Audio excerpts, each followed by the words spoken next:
Hi everyone, today's the day we start a new reading vlog. It's Sunday evening, it's about 8:30 p.m. and I'm gonna start this week vlog by reading some poetry. We are gonna start with Catcalling by Lee Soho. I don't really know what this poetry collection is about, but I'll keep you updated as I read it.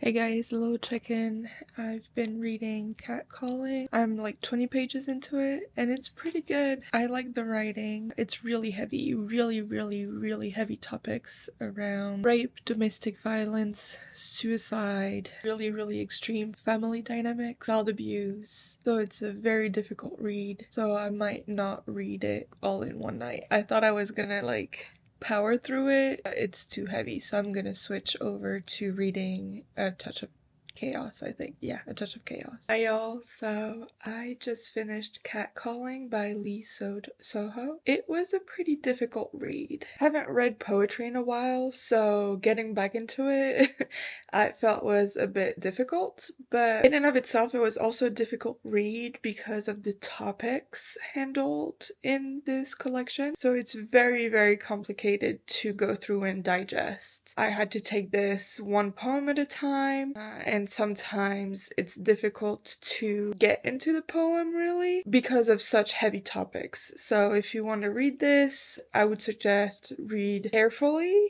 and go into it carefully and look up trigger warnings. Based on the name Catcalling, I assumed that it wasn't going to be really an easy read, but I didn't imagine the heaviness of the emotions that I would feel after reading this. I think I would give this a 3 stars out of 5. I enjoyed it. It was just so heavy. And some of her smaller poems, shorter poems, I couldn't really get into. And the writing was a bit difficult to get into sometimes. It's beautiful writing, but the understanding isn't as clear sometimes. The other critique I have of it is that some of her subjects are confusing. Sometimes she talks about herself. She talks about Onni, her big sister. She talks about her mom, her dad, but then she switches to her lover, or not her lover, and then she switches to different artists. So it's quite complicated to keep track of who's who in the collection. So I think that's why I would give it a 3 stars so far. That might change. I might keep thinking about it and crank up the rating, but for now, this is a 3 out of 5 stars for me. With my friend Tiffany, we have a book club, and we decided to start reading Get Good with Money by Tiffany Aliche. I started reading, I think, the first 2 chapters. I really like it. She's very personable, she's very real, and she's very raw. We're supposed to read chapters 3, 4, 5 for this Saturday, so that's what I'm gonna do.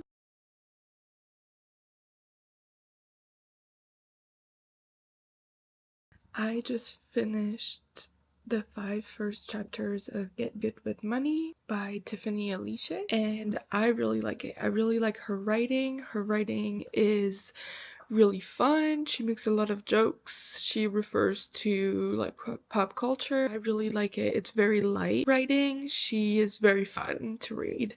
She's also very vulnerable about like her own dealings with money, and she's also very open. This book is great because each section is basically one aspect of you becoming financially secure and stable. The first couple of chapters, she talks about making a budget, she talks about credit cards, she talks about your credit scores, different debts, and for each chapters, she basically will tell you step by step what to do to get to that aspect. So for example, one chapter was on being debt free, and so she'll go step by step on what you need to do. So you need to look at all of your debt that you have, you need to look at the ones that have the highest interest or the highest balance. She'll give you multiple different ways to pay off those debts and all of those different things. So it's really, really interesting, really easy to get into, and really easy to do the steps that she recommends doing. So it's a very actionable book, and it's really, really good. I'm really enjoying it so far. My next read this week is going to be this poetry collection. It's called Burning Like Her Own Planet by Vandana Khanna. I believe this is based on Hindu mythology, and this is, from reading the title of the poems, it seems like it is a more feminist poetry collections with a lot of talk of goddesses and relating to the Hindu mythology. So I'm really excited to get into it. I finished my second book of the week, of the day, Burning Like Her Own Planet. I really enjoyed it. I really liked it. The writing was way easier than the previous book poetry that I read. It has 3 parts, and each part takes on each goddess, like, kind of point of view in a way, and the poems are written as if they were that goddess, and so that was really interesting.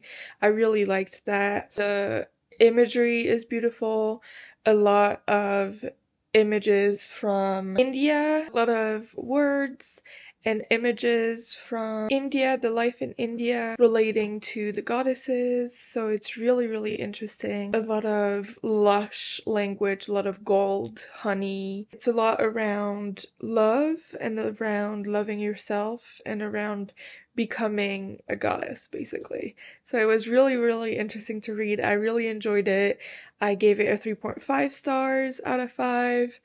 Yes, so next we're gonna continue, this time A Touch of Chaos, I think, and I'll check in with you guys later. I have my ginger and honey tea. Switching books. I am now gonna read A Touch of Chaos.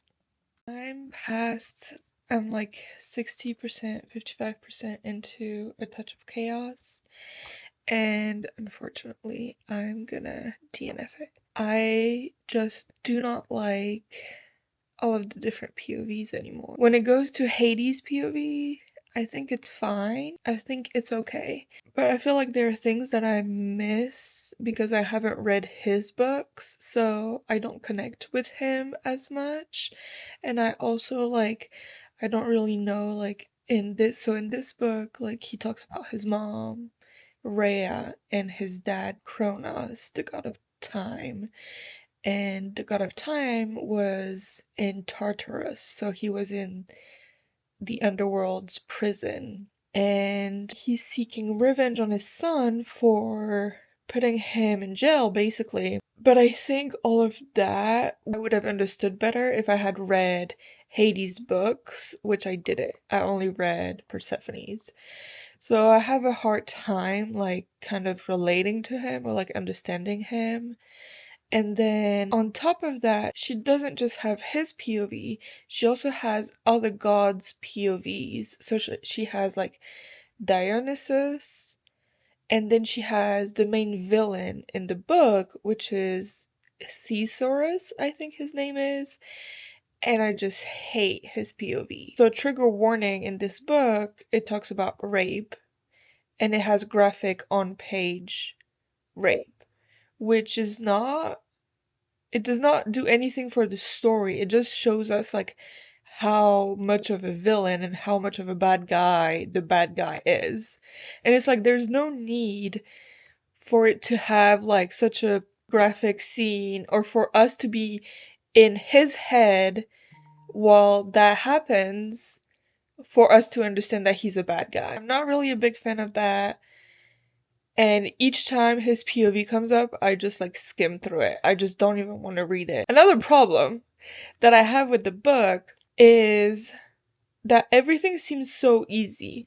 Okay, so they have 2 people that got stabbed with this magic sword and their wounds are not healing, and if they don't heal it fast somehow, then they're gonna die.